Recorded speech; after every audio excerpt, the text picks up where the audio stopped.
Hello good morning everyone, welcome back to my channel. जो मेरे new viewers हैं उनको मैं बता देना चाहती हूँ कि मेरा नाम ललिता है और मैं यूपी के आगरा डिस्ट्रिक्ट से बिलोंग करती हूँ। आप लोग सोच रहे होंगे कि हमारे पास न्यू ब्लॉग का नोटिफिकेशन क्यों नहीं आया है, तो मैं आपको बता देती हूँ कि कुछ व्यस्तता के कारण मैंने अपनी वीडियो अपलोड नहीं की है। वीडियोज़ अपलोड ना होने से मतलब ये नहीं है कि मेरी स्टडी नहीं चल रही थी, मेरी स्टडी बहुत अच्छी चल रही थी, लेकिन हाँ बस मैं केवल वीडियो को एडिट ये सब नहीं कर पा रही थी, क्योंकि आप भी जानते हैं वीडियो एडिटिंग में बहुत टाइम लगता है और मेरे पास इतना सफिशिएंट टाइम नहीं था कि मैं वीडियो एडिट कर सकूं प्लस घर के भी थोड़े बहुत काम देख सकूं और फिर अपनी स्टडी देख सकूं। तो इस बीच मुझे अपनी स्टडी ज़्यादा मस्त लगी, तो मैंने स्टडी को ही टाइम दिया और वीडियोस आज मैं डाल रही हूँ। Sorry for late. तो चलो अब बात करते हैं अपनी स्टडी की।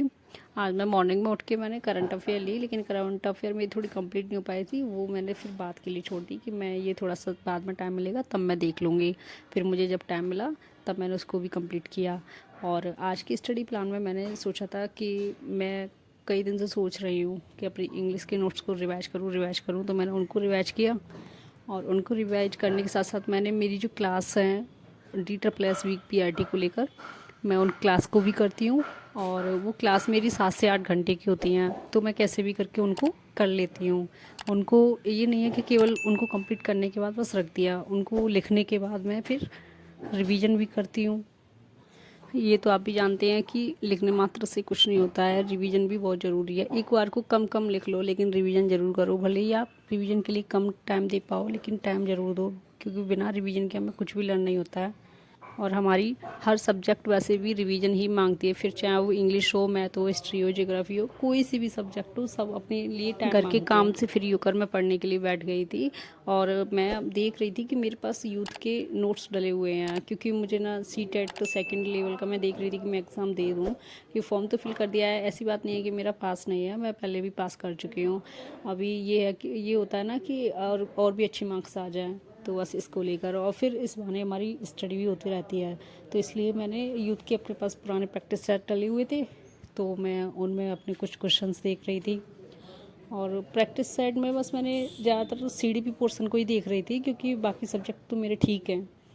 बाकी सब्जेक्ट से मतलब ये नहीं है कि मेरी CDP वीक है, CDP भी मैंने पूरी कर रखी है, सॉरी। लेकिन यही है ना कि रिवीजन, जैसे कि मैंने अभी थोड़ी देर पहले भी बताया था कि रिवीजन सबसे ज़्यादा ज़रूरी है हर एक सब्जेक्ट के लिए। तो मैं बस वो रिवाइज करूँगी डेली, 2020 के हिसाब से मैं सारे क्वेश्चन अटेंड करूँगी। और इसी के साथ मैं अपनी जो डेली की क्लास देखती हूँ मैं RWA से, तो मैं उन क्लास को भी रिवाइज करती हूँ।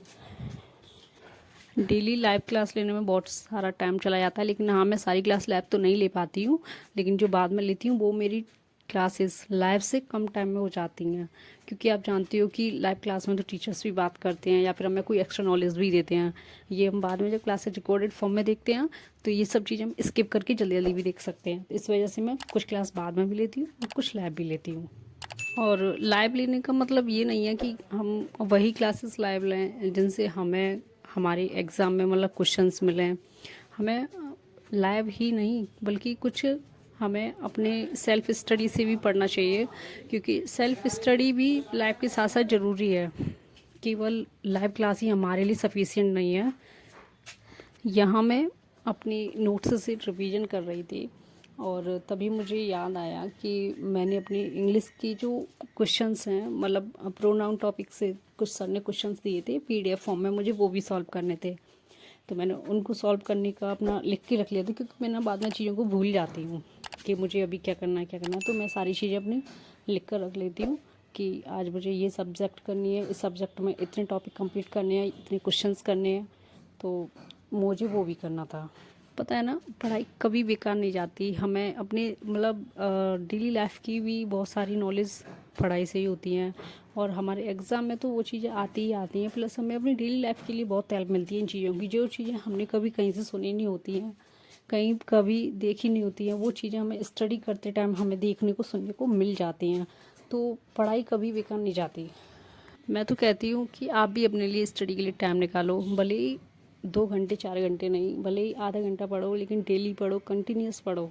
कुछ टाइम प्रॉब्लम होती है कि कैसे मैनेज करें, लेकिन सब मैनेज हो जाता है धीरे धीरे। इसलिए अपनी पढ़ाई के लिए थोड़ा ही सही लेकिन टाइम ज़रूर दो। बहुत लोग कहते हैं कि हम सोचते हैं कल से पढ़ेंगे, तो कल कभी नहीं आता। जो भी डिसीजन लेना है आज लो और अभी लो, और अपनी पढ़ाई करने के लिए बैठ जाओ, क्योंकि हमारा फ्यूचर इस पढ़ाई पर ही टिका हुआ है। अगर आज हम अपने फ्यूचर को बनाने के लिए अच्छे से मेहनत कर लेंगे, अच्छे से स्टडी कर लेंगे सब कुछ, तो शायद हमारा फ्यूचर सही हो जाए। और शायद नहीं, ये कंफर्म है कि आज मेहनत होगी तो कल खुद ब खुद अच्छा हो जाएगा। स्टडी के बाद मुझे थोड़ी सी भूख लगी, तो घर पे थोड़े से पास्ता रखे हुए थे, मैंने उनको बनाया। बहुत सिंपल मेथड से मुझे बनाना पसंद है और खाना भी पसंद है।